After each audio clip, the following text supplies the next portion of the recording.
thing down here, or you can create a bunch up to 20. That would be insane. 20 modules, but I'm going to just create one today. And then you can adjust the complexity of it. So I'm going to create a module. I'm going to type in here a little description. We'll just say well, I'm not used to this keyboard. The development of slavery in British, sorry, I didn't even bring my glasses, America. All right, so keep it simple, and it's going to generate. And so again, you can create, 5 or 6 modules, again, down here using that little slide thing right there. And it's going to create a little, it's right now, it's not going to create, sometimes it doesn't create a little image there. So if you want one to have an image, sometimes you just have to redo it, and eventually it'll create an image for you. But purposes of time, I'm just going to, there we go. So we got our first module. And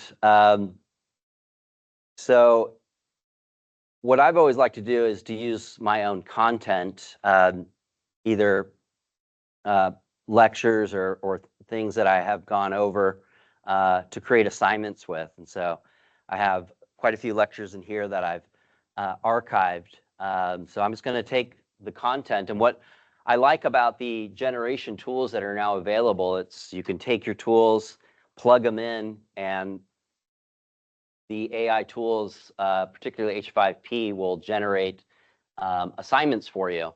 And then the in-house tools can help you create assessments and quizzes. Hi, good morning. We just got started. And if you want to log, you don't have to, but if you want to log into the computer and kind of follow along and copy what I'm doing, you're welcome to do that as well.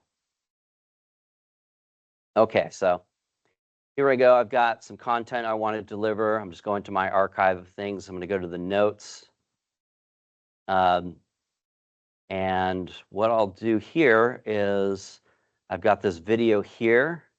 I'll just do, oops, not used to the mouse. Here we go. Copy link address. Okay, so I'm going back to my module. Where is it? Oh, where'd Blackboard go? There it is. Okay, and I'm going to go to this little plus tool. I'm in my module that I just had AI generated. I'm going to click that tool. I'm going to go to Content Market. And I'm going to scroll down till I reach the H5P app. I'm going to click that. And then you could do things manually, but this, what I'm going to show you, I'm not going to go through all of this on the manual end, but I'm going to show you the AI generation tool through H5P. So I'm going to click Smart Import. And then you go to New Import. And you have some choices here. If you have a file you want to upload, a link, or you've got some text that you want to copy and paste, you can do that.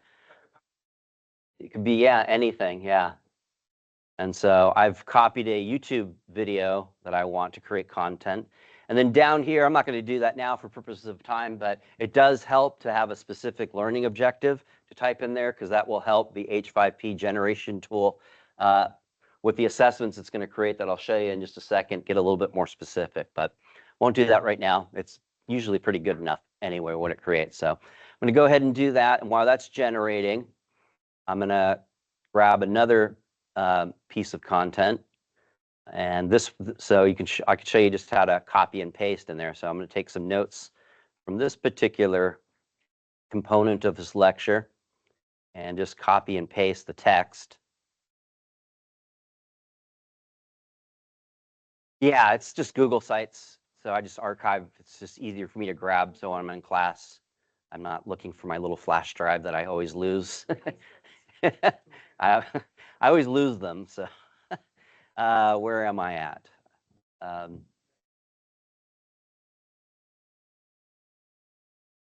Sorry, guys. Okay, it's on the right. Remember that. Okay, so I'm going to go to text.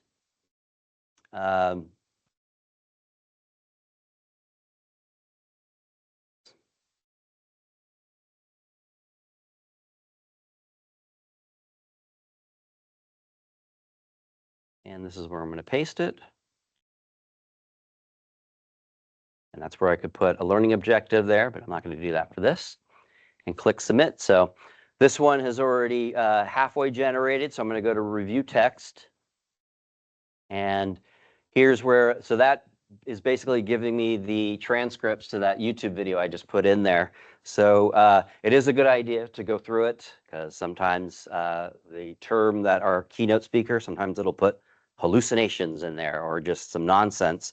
But generally, it's actually very accurate, but it is a good idea to check it out. Or you can add more content in it as well. But for now, I'm just going to click continue. And that one is ready to review. So I'm going to trust everything is in there. But yeah, again, it's good to review it. And now it is analyzing. And here's where the magic begins. So review concepts. So what it's doing right here is it went through all of the content that it generated. And it is, what is this? Oh, so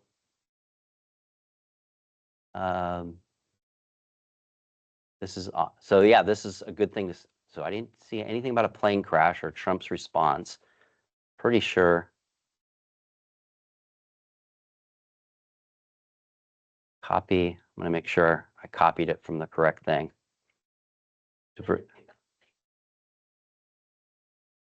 Yeah, yeah, yeah, that's odd. Maybe I didn't, but I didn't go to any other site. So, oh, this is weird. Trump blames DIA plane crash. Okay, well, I don't want students to engage with that right now. It's not part of my course. So, and so, yeah, if something like that happens, it's very easy to remove content. So I'm going to go ahead and do this again. Link. And YouTube, hopefully this is correct. And it doesn't take long, so this is the text, and let's make sure. Cash crop. Okay, now we're not talking about current events. We're talking about some old history stuff from colonial America dealing with slavery. So it all looks good. So I'm going to click continue. And then right here, you get a choice, and the default is the interactive book, right? But you can isolate it, and most of the things in these choices here are also included in the interactive book.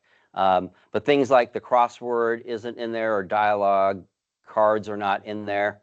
But drag the words, the glossary, and question set and summary are kind of the default within the interactive book that I'm about to generate. So I'm going to click generate content. Come on in, come on in. It's on the fly, yeah. That's okay.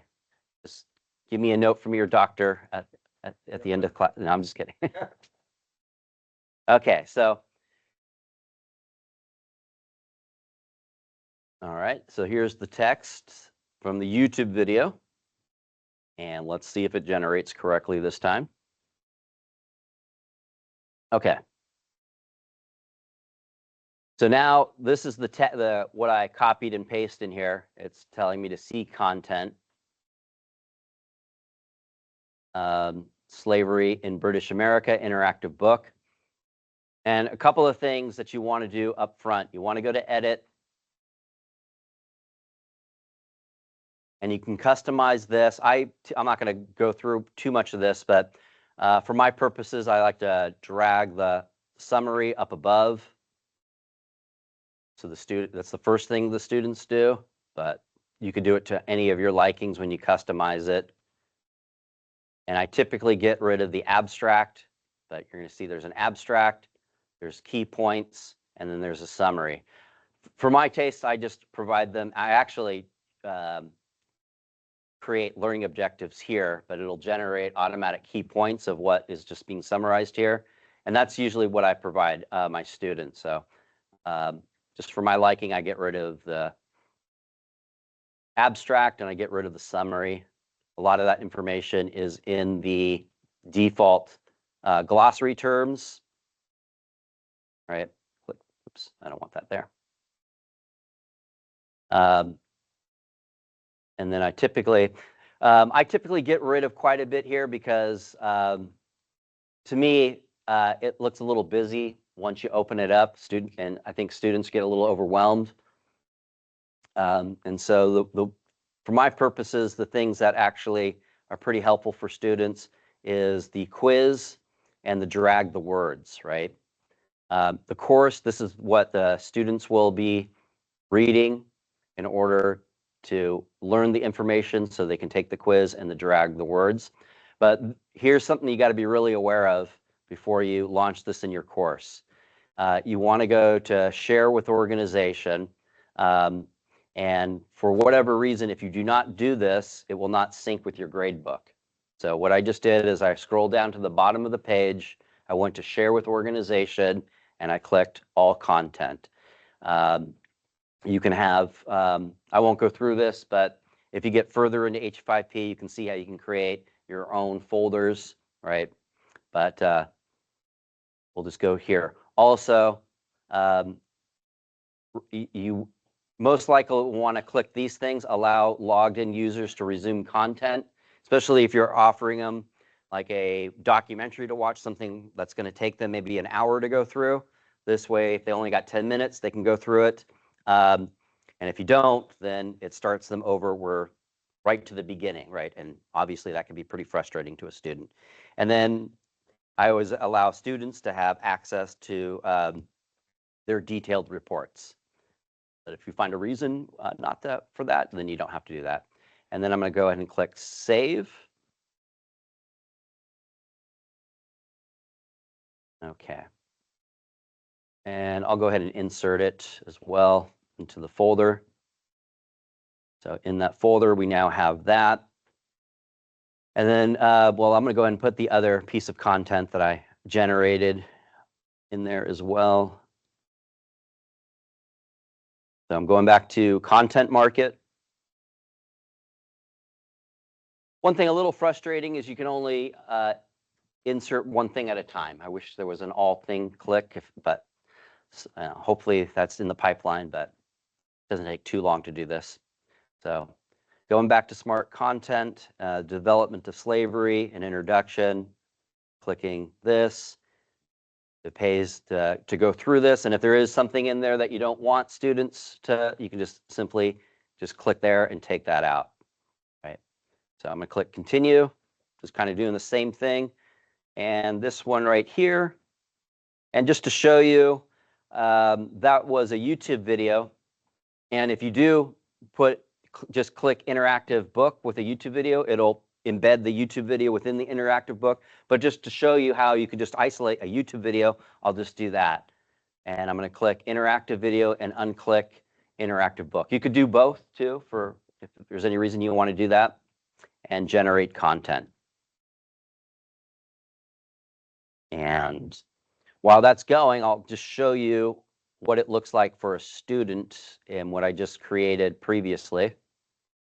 Right, so this is basically what it will look like for a student. Let's start. Hey, there's the key points that you need to study. And again, I changed these into learning objectives. I personalize it. And when the student is ready to engage with the content, they'll go to course, right? And I would clean this up and tighten up the paragraphs a bit.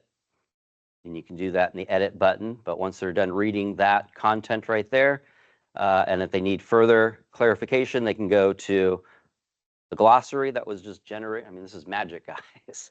Right? Yeah, right there. And again, you can customize all of this on your end as well by going to the edit button. And this is what a student would take, and you can customize this as well.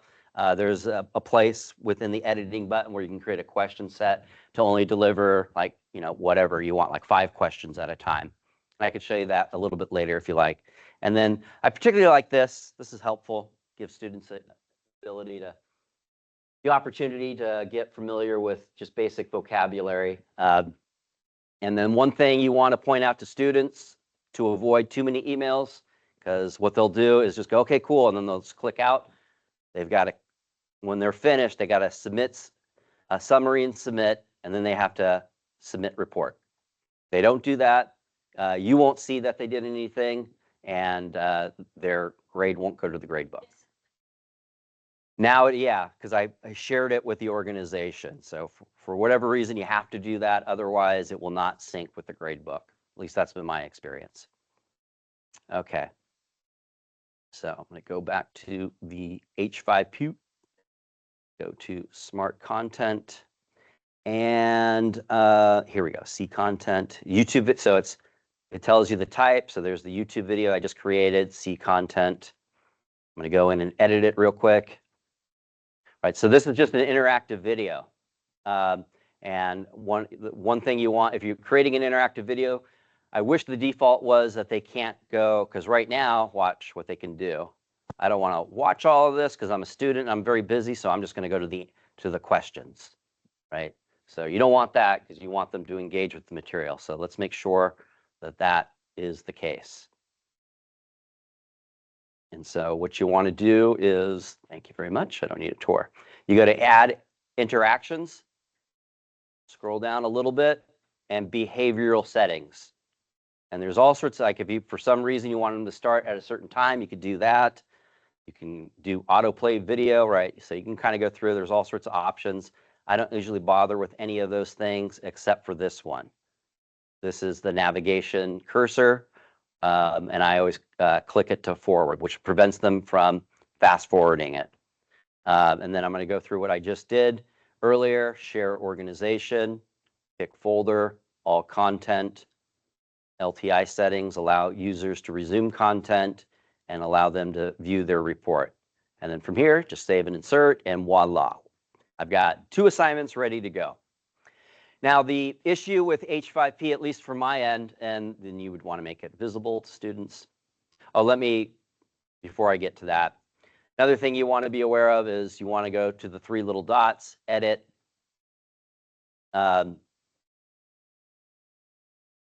Sorry, I'm in. Okay, I'm going to drag this and make sure it's in the folder. There we go. Go to the 3 little dots, edit. And this is where you can, whatever your cup of tea is and how you assess your students, right? Percentages, letter. I've got bundled grades there, so I'll go ahead and do that. Select category in your grade book, whatever that is for you. So I'll just make it an assignment. And away you go. Click save. Do that. Sorry, mouse is very sensitive here. Same thing, edit. Now the only issue, it's not really an issue, but the thing you want to be aware of is you can set a due date, but the students will have, oops, I backdated it. The students, there's no way of limiting the amount of attempts these students do. So the company has designed these to be practice, right? And so the students can take it as many times as they want to get the score that they want. So this is where you want to create assessments if that's pertinent to your curriculum. And that's what we're about to do now. So I'm going to go and click save there. So ready to go. Okay, so yeah. Okay, I've got these activities in there for students to practice and engage with the material. But yeah, I want them to really pay attention and to give them some sort of an assessment, some sort of quiz where I can limit their attempts, maybe time their attempts. So they have to, it compels them to prepare, right? And you can do that in-house with Blackboard's generating tool. So how do we do that? We're going to go to question banks. Right, so this is the blank course, and I'm going to auto-generate. And if you wanted to have a specific learning objective, this is where you would put it in here, right there. And so I've got some items in my course that I want my students to be assessed on. So I'm going to go to content, and this is, if I had a bunch of modules, it'll all list them right here. So I only have 1 module in here, and I want them to be assessed on all of this. So I'm going to select items.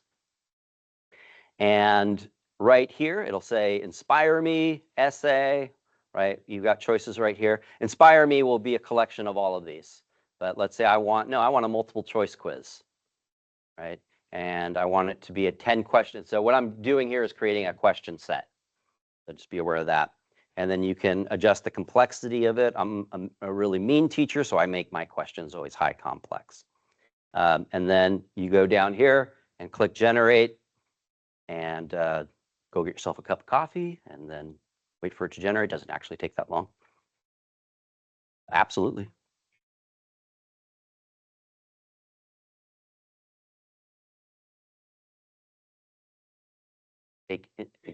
Oh yeah. This is yeah. So this is just a thing you could do to help prepare them for in-class, or if you're just delivering purely online, this is basically what I'm getting at here. So absolutely though, make sure you read what has been generated, right? I have generated stuff and you get hallucinations absolutely in this. So and then if you can't edit it here, but you can edit it once your question set is created. But if there's something in there that you don't want, let's say I don't want that question, I'll just skip it.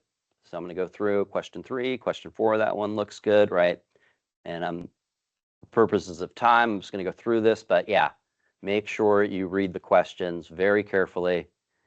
And then if you see a question like, oh, that's a good question, but I would rather it be further developed, you can do that. I'll just skip that.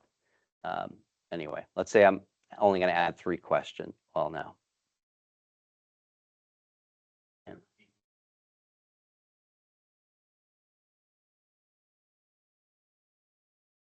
Yeah, well, you could do that with the complexity.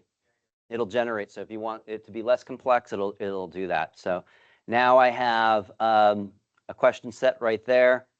But I want also some short answer assessments. So I'm going to go ahead and do that as well. Oh, I almost skipped a step. So right now, what it's asking me to do is to title the question set. So I'm going to give it otherwise, if you don't, then you'll just have it generated on the date and you'll not know what's going on when you go to further develop your course. So slavery, and I'm just going to go MC for multiple choice, but you can do it any way you want. So now that's saved. And real quick, let me go back to that. And once you have that, let's say there was more content that you wanted to create more quiz questions, you would simply just stop there, click plus, auto generate, and select course item. And then you would click there, select items, and I'll just create a couple of questions. And this is adding further questions to that question set. All right, so multiple choice, generate, and then away it goes.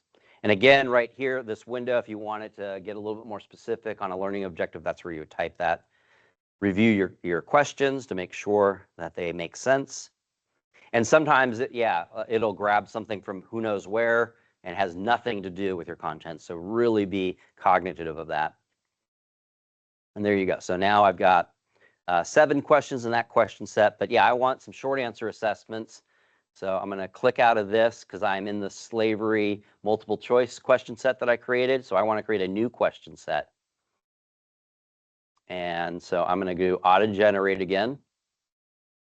And I'm going to click select items. There's my module. And I want both of these. I'm going to click select items. And then I'm going to go here. And it's essay. I'm going to put the complexity up high. And just so it doesn't give me too much, I'm just going to go 5 questions and generate.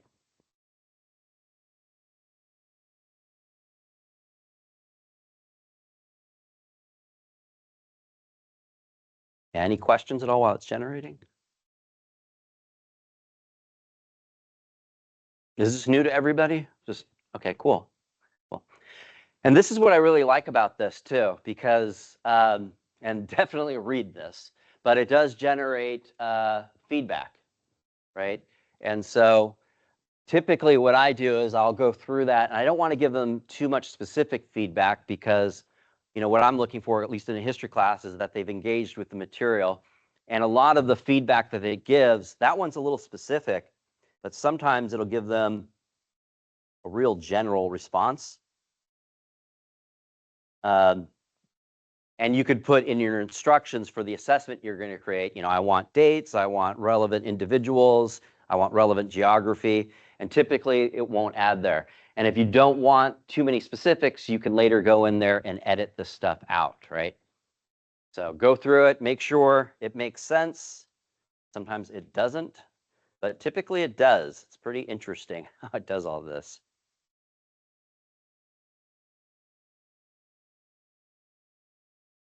And then add your 5 questions.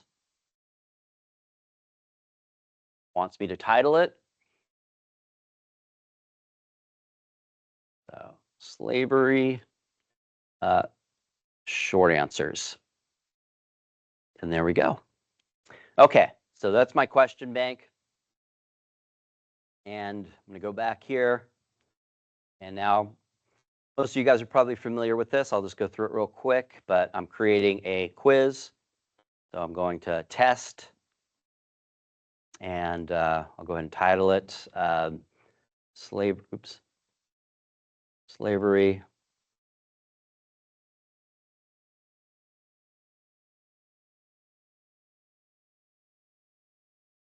Multiple choice quiz.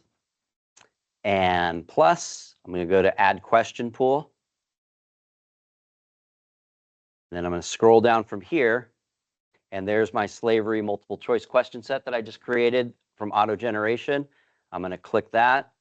And I want all of the questions in there. Select all. And I'm going to add questions.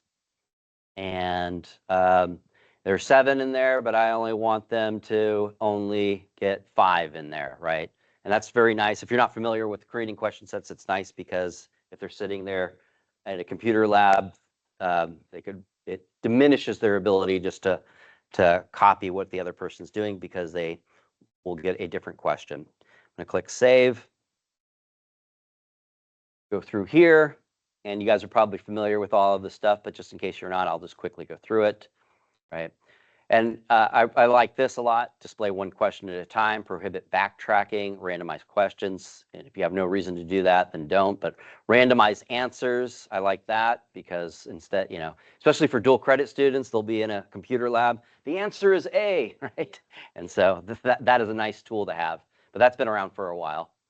Then you can give it a category. You could obviously, this is probably old hat for everybody. This as well. Alt attempts.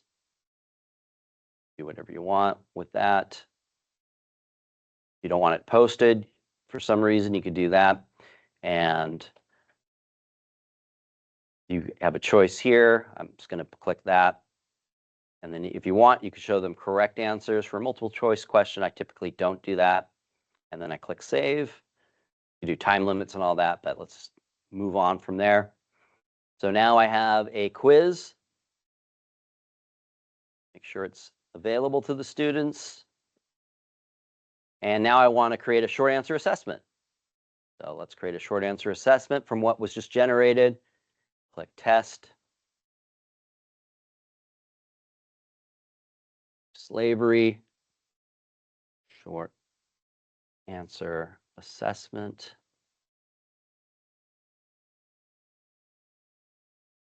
Add question pool. Scroll down, and there's my slavery short answers. Click that. Select all. Add questions. And then I won't go through too much of this, but for my purposes, I do want them to see that automatic generated feedback. And so to make sure that happens, go to, I think I have to do something up here to make that happen. What do I have to do to? Oh, because I didn't save it on this end. Save. There we go. Okay. So submission view. You would click short answers right there. So the default is after all grades are posted. So I've got to make sure that after this one, this matches that. So allow students to view their submission. Click that. This one has to be as well.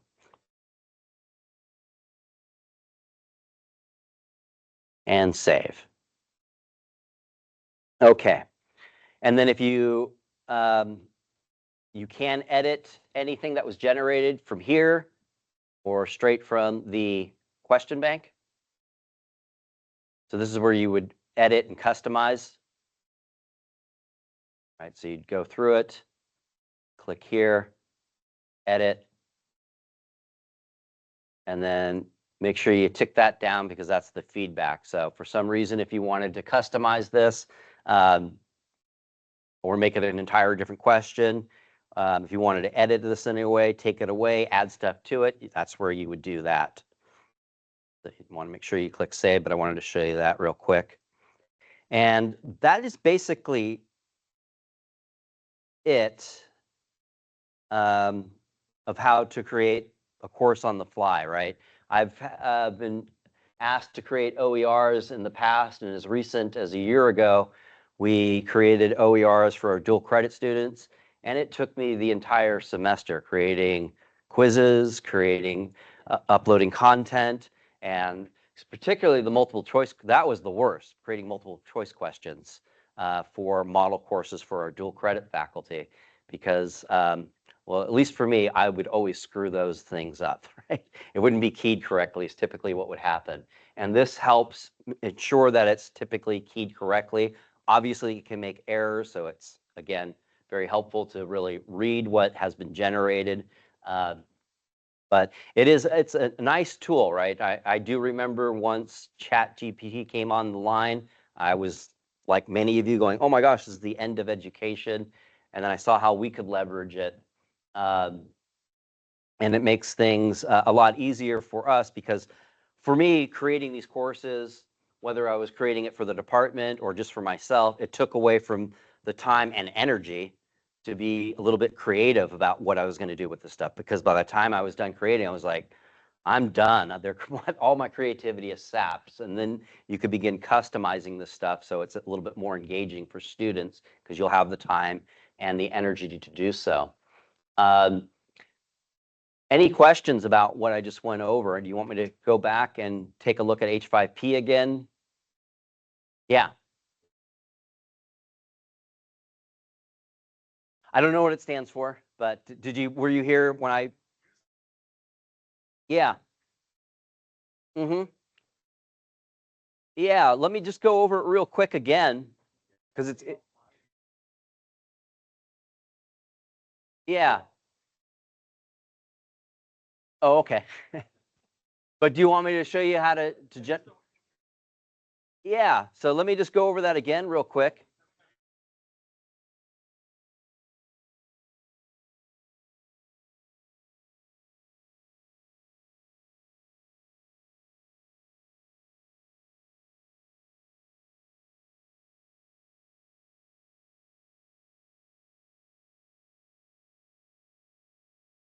Okay.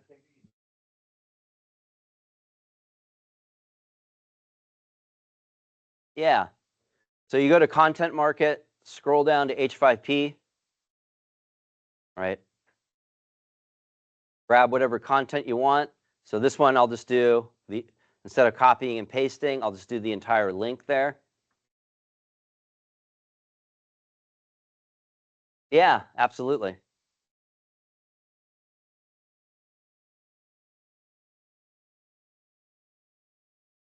Yeah.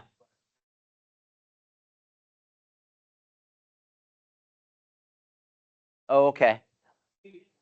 Yeah.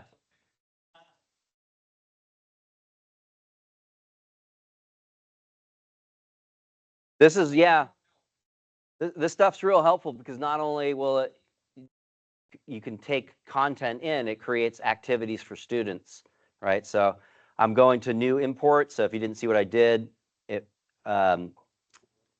go to new import from there, and I'm going to go to link, put in the site. You can put a specific learning objective in there and click submit, and then it generates it for you. Right now it's transcribing what I put in there.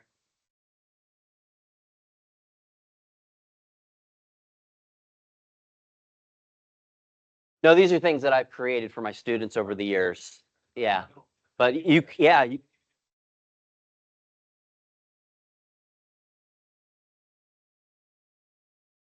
anything. Yeah. Mm-hmm. And what's nice about H5P is you could share it with the institution. And I'll show you how to do that in just a second. So I'll go and click continue. So now it's analyzing.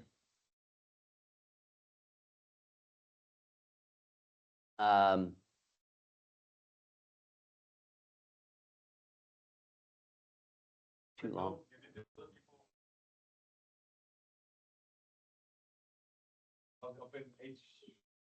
Mm-hmm. There was 2 other people. Yeah, we got the email, but the email said. Oh, yeah. Yeah, crazy. So no problem. So now it's asking me to review concepts. So you would want to go through there to make sure, like before you guys got here, it was weird. I must have grabbed something from this computer. It was a current story on the plane crash. So I was like, no, I don't want that for my students because it has nothing to do with the course. And then right here, select, this is where it has a list of activities. The default is always interactive book, which most of these things are the default for it, but there's other things in here like crossword puzzles that are not. Okay, yeah, just generate content and away you go. So it's going to generate content. But yeah, let me show you just real quick how to share things. So see content. Let's say I wanted this right here to share. I haven't done anything with this. So you go to the edit tool. And just while I have this up, once students start submitting, there'll be a report button up there. And that's where if a student happens to go, hey, did my submission go through? That's where you can check to see, or I got this kind of a score, you can check to see, and it'll give you a detailed report of the exact questions the student answered or did not answer. So be aware that's where it will be right there.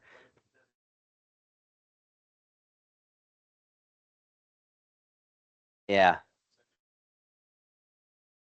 So you want to scroll all the way down to this page right here and publish. You want to make it public, share with organization, all content. And this is important to do. Again, this is just review. I've talked about this, but it's worth repeating because if you don't do this for whatever reason, it will not sync with your gradebook. And then LTI settings. Yeah, I was just showing. Once it's public, though, that's where other people can grab it. Like. Mm-hmm. Oh, okay, that's what that's.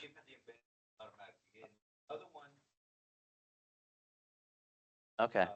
But it doesn't. Well, the embedded one doesn't do a grade column for you. I got you. The other one does. Okay. Okay. Okay, that makes sense. And then I always do this for them so they can view and leave off where they left off. Save and insert right there. But that's basically it of how to create an OER or just a course, if it's not an OER, on the fly. Makes it much easier.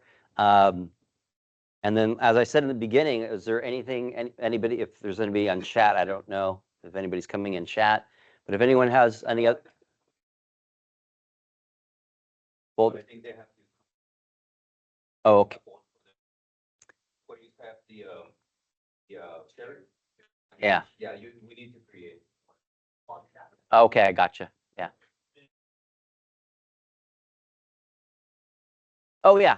Yeah, I just created one module just because I didn't want to have a bunch of stuff up there for purposes of time, right? One thing I will say about AI, there's all sorts of tools and ways you could leverage it for students to help them come up with prompts and all of that. But yeah, it is a concern because what are students actually giving us? And the 2 things that I've been actually practicing with my students in delivering curriculum is from now on, there's no more uploading documents, right? So it's an honor lock.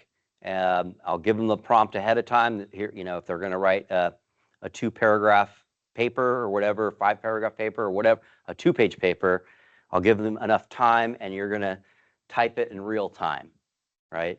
And if I'll give them instructions that this is what you'll want to reference. And the other thing that I've done is when I first started teaching, which was back in 2005, we did a lot of handwriting assignments.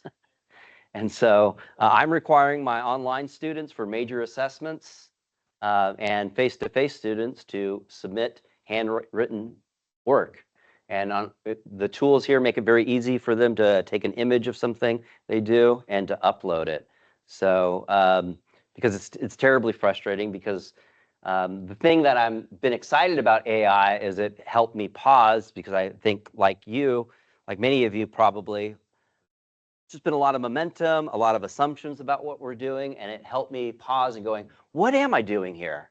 Oh, I want them to engage with the material, right? And so handwriting assignments, it's a lost art, it's a lost science. And so far, students haven't yelled and screamed at me. They're just sort of, their attitude is, okay. And so it's been nice. And I think the practice of sitting down, that kinetic energy of mind and body, helps them absorb the material far more than just typing out something, or worse, copying and pasting. Mm-hmm. Mm-hmm.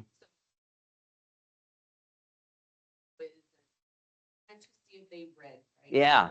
Yeah, that's what's nice about H5P, because it's all embedded, right? You got the content, the quiz right there.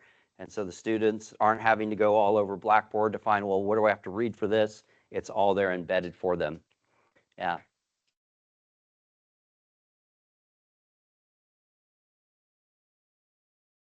Mm-hmm. Yes.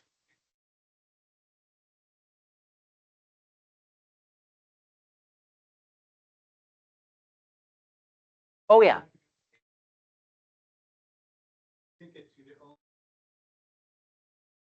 No, no, it gets specific to their course. The only thing that you would want to be aware of is when you're copying content to a new course, like through a zip file, it'll always ask you something to the effect, do you want student activity? I forget what it says. Johnny, anyone from Blackboard knows what it first asks you?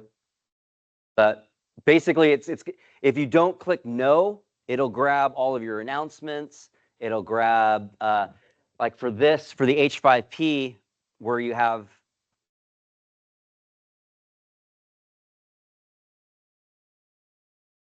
right here, if students have done it, it'll grab the reports, and so you'll have students from previous semesters in that report. So yeah, again, what I'm saying is when you're copying content from a previous semester into a course for a new semester, make sure whatever it's asking you, do not grab content from the previous stuff.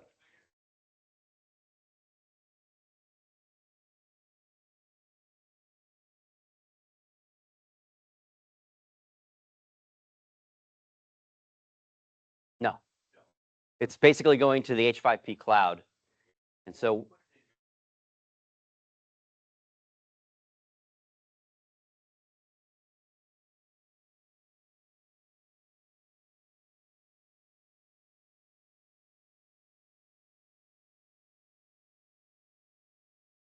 yeah,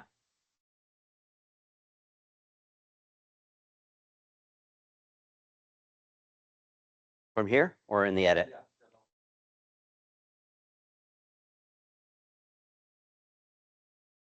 So that edit button,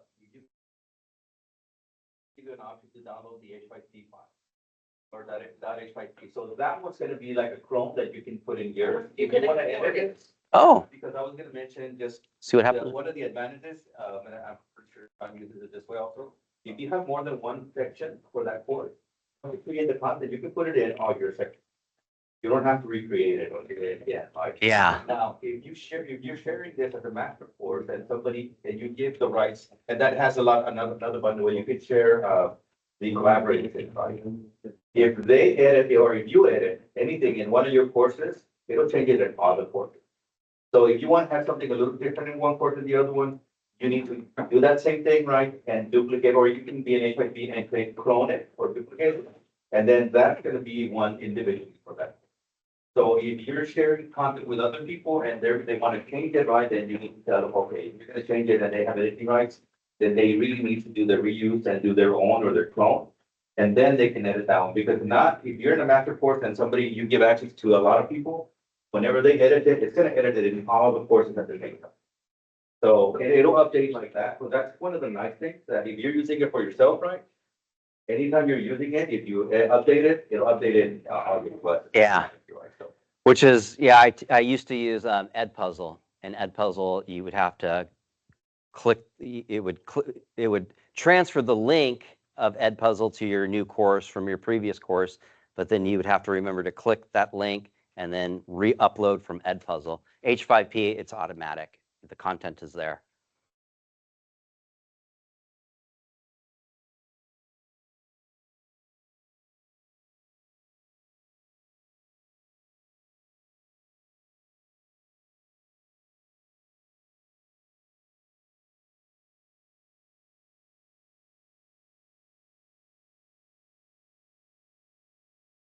Oh, cool.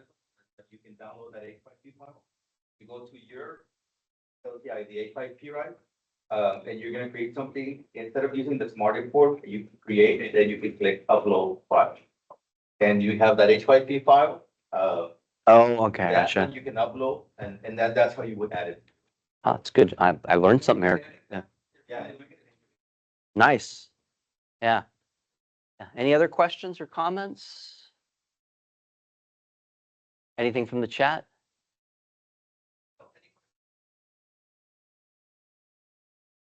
Okay. Cool. Oh, and it's that time. Anyway, cool. Thanks, guys. Appreciate it. Have fun with. Okay, cool. Glad it was helpful.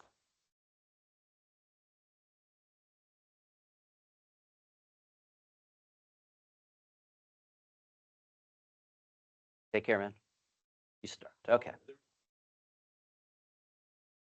Oh.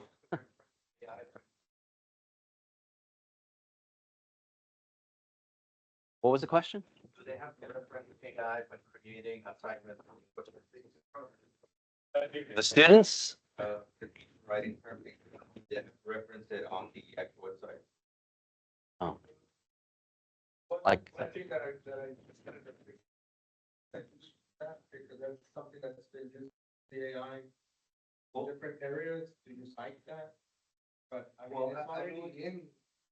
It's already up there.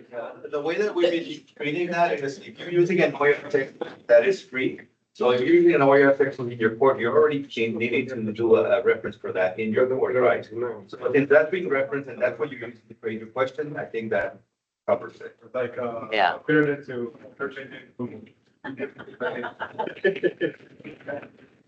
Yeah. Thank you for coming.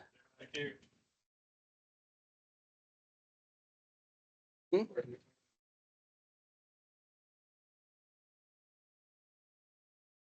Oh, is that already up there, like everyone has that.